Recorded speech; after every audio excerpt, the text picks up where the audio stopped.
This nigga Biggie is 3 times bigger than me, and everybody's sympathizing with him. They acting like I'm bullying him. This nigga 3 times bigger than me, and I'm asking this nigga to have a fight. I possess his soul, his and Puffy's. They know that I was the truest nigga involved with Biggie's success. I was the biggest help. I was the truest nigga. I don't write his rhymes, but he know how much he borrowed from me. He know how I used to stop my shows and let him touch the show. Let him blow up and do his whole show in the middle of my show. How I used to buy him shit and give him shit and never ask for it back. How I used to share. How I used to share my experiences in the game and my lessons and my rules and my knowledge on the game with him. You know what I mean? He owed me more. He owed me more than to turn his head and act like he didn't know niggas was about to blow my fucking head off. He knew. That's what I'm talking about. And then, if that's cool, if he disappeared, be a fucking mouse. Be a mouse. If you are a mouse, be a mouse. But for me to know, like, 3 weeks ago this happened, and then 3 weeks later your album's coming out, and you are fucking done in your album. But you don't know who shot me in your fucking hometown. This nigga's from your neighborhood, and I gotta find out by myself, and I don't even call myself a Don, I'm just a capo. From the west side, and I'm on the east side in jail, and I know who touched me, and I know everything that happened. That's power. And he didn't know, so he was faking. And I was mad about that. And then I'm out of jail, and I couldn't believe that everybody was treating Biggie like the biggest fucking star in the world. I couldn't believe that people was buying into the player image. And I wanted to bring back that reality. You know what I mean? It's just like, nobody can never be confused and think I'm fucking Mike Tyson and I'm a heavyweight champion. I'm a little nigga. That's why it's so raw to watch me just battle lions, because I'm a little skinny nigga battling niggas 3 times my size. But Biggie is not a player. He's never been. He's never had bitches until he got some fucking money. That's a trick. That's not a player. It's not a popper. So my point was to prove him wrong. I took everything that he glamorized and I personified it. Right. He glamorized Versace. I didn't call Versace. Versace called me to come to his show and gave me a gang of free clothes and please wear my shit. Please do some shit for me. Can you wear my shit? You are the image of Versace.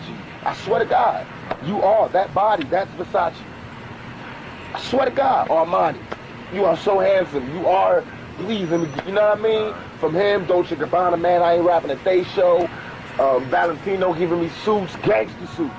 Everything he glamorized, I personified. Everything he wanna have, I got. Jewelry, look, come on, man. I got more jewels than Slick Rick. Slick Rick loved the nigga to fucking death, but I'm definitely doing it. Yeah. I personify every image that niggas fake. Right. I really bring it to them because I looked up to these niggas. Right. So everything they talking about, I really got into it, studied it, and tried to perfect it. Right. So I know if you pretending, and I know it. The same thing they love about me, they gotta admire in me, you know, but they forgot. Biggie forgot that same shit that made him want to kick it with me is the same shit that's whooping his ass right now. Right. And that's why when he talks, you can hear it in his interviews. He wanna say, I wish I could take this shit back, but he can't. He already committed himself to lying. So now the only thing he can do is act like he don't know what the fuck is going on and listen to it. Think. People have to think. If this was happening for real, would this be your reaction? Right. Unless you was guilty. And all that shit about my homeboys telling me, you know, don't sweat that. You know, he's dissing me, but all my friends telling me not to. Oh, so you're following now? So you a follower now?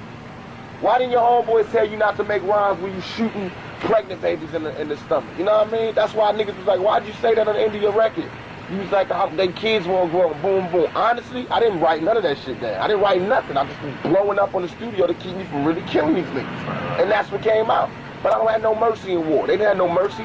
They kids, they tried to shoot my fucking balls off. What about my kids? They was like, why you talking about him being a sickle cell? They tried to make me a paraplegic. What the fuck is going on here? Why is that sacred? You know what I mean? That's not sacred in war. I was in Rikers giving these niggas love, Mobb Deep. The guard knew him. I was like, tell them niggas I love them niggas. You tell my shorty, yo, them niggas is down, man. When they did that, they proved that they was really just little niggas. Just little niggas that want to be heard. I used to be a little nigga. I know where they at. I know they can't touch me. That's why I can destroy them so fast. Soon, nobody will be, they not going to believe this shit. I said it in the beginning that I was going to take these niggas out the game, and sure enough, I will. Already, people can't look at Biggie and not laugh. I took every piece of his power. You heard that shit. All I want to do is take them to where I was when they didn't want to support me. And there will be no support. And anybody that try to help them, I will destroy. Whether it's whoever it is, I will destroy. And that's what I'm doing.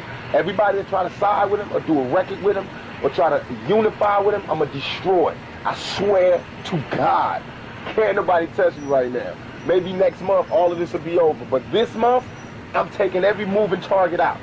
Because this is a very personal thing for me, and I feel like people should have gave me my respect. Y'all know I was not like this before. Right. I did not attack people. I was not on no East Coast, West Coast. Right. I was the major bridge between the East Coast and the West Coast.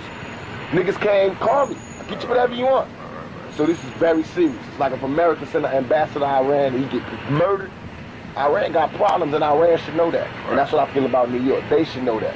Separate yourself from this nigga, and that's what's going to show, and they already do it. I got niggas in jail, I got niggas out there, but it's like the media is pumping it like East Coast, West Coast, right. So some of these niggas that's old and whose careers is through, you know what I mean, like De La Soul, they can come out and talk that Renaissance shit and try to clean up hip-hop.